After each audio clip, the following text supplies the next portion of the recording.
That's quite good. It's bright. It's lifted. Welcome back, everybody. We are tasting now the 2 Pinot Blancs from the Trader Joe's Summer White Wine Haul that we got the other day. And I'm tasting one from Alsace and one from Alto Adige. They are 2 different vintages. So I'm tasting the older one first, which is the Pinot Blanc from Alsace. This is from Family Hugel, and this is their Cuvée Les Amours.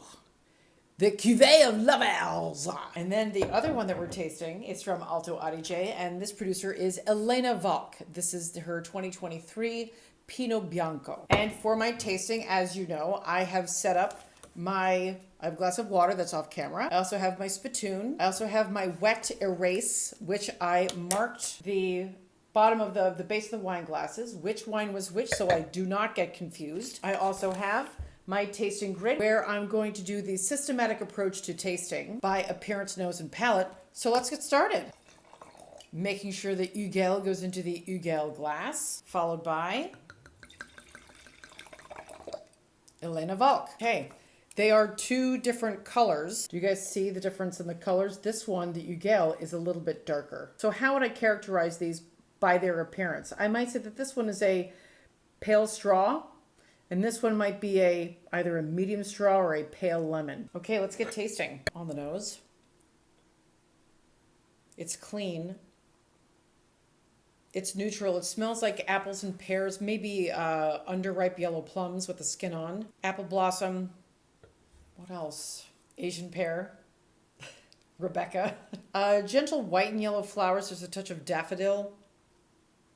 Dandelion. Also a touch of bitter greens. Not peppery greens, but bitter greens like purslane or frisée. Let's put this on our palate. The nose was medium. It wasn't jumping out of the glass at me. On the palate, since I've tasted it, it is dry. There are no tannins. The alcohol is medium.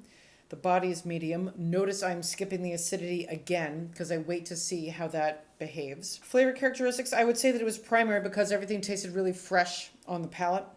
I'm going to come back to the acidity and the finish. Flavor intensity, I'd put that at medium or moderate. So what did we get? We got apple, pear, apple blossom. We got dandelion. We got a bitter green, purslane, frisée. I'm still tasting it. There's a warm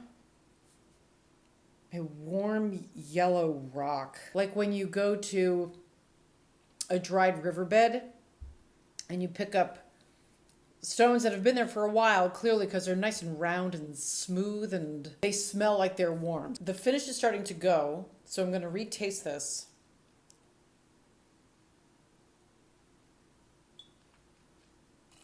There's a silkiness. I'm going to put silky texture. The acidity, I'm going to put that at medium with a tiny plus. It's not particularly high acidity, but I'm going to put persistent. On the finish, I'm going to put medium plus. I like this wine, so I'm going to give it a 3 plus. This one passes for now. We'll see how it behaves tomorrow. Okay, moving on to the Elena Valk Pinot Bianco. So I would put this at a pale straw, and there is evidence of gas. There is just a little bit of gas bubbles on the bottom of the glass or on the sides of the glass, which indicates youthfulness because much like we saw in the Hungarian Gruner Veltliner, we know that when you see tiny bubbles like that, if it's not meant to be a sparkling wine and you look at the vintage, it typically indicates that that wine was bottled freshly after fermentation, so it had some dissolved CO2 still in the wine at bottling. So I said pale straw, evidence of gas, flecks of silver on the nose.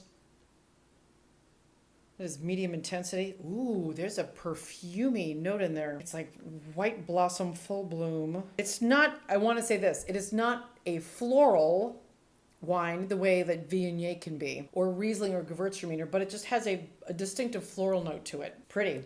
That also has, it's yellow apples, crunchy white fruit.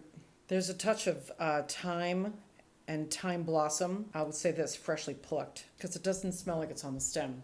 That's pretty. It's neutral, easy to drink, I'm sure. Let's taste this on at the palate.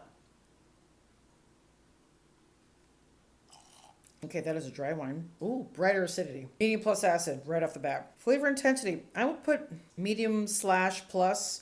The flavor characteristics are definitely primary. The fruit is very fresh. Finish I'll get back to. It had a really nice supple texture to it. It's everything I got on the nose on the palate. Yes, it is. There's a full bloom white blossom, although that has taken a back seat. And what really comes forward is the crisp yellow apple, the crisp, crunchy white fruit, thyme blossom, freshly plucked. There's a mineral. There is almost like when you go to the Alps or to any kind of mountain range and you get that, it's not quite granite, but there's this like this mountain alpine rockiness. Let's do one more.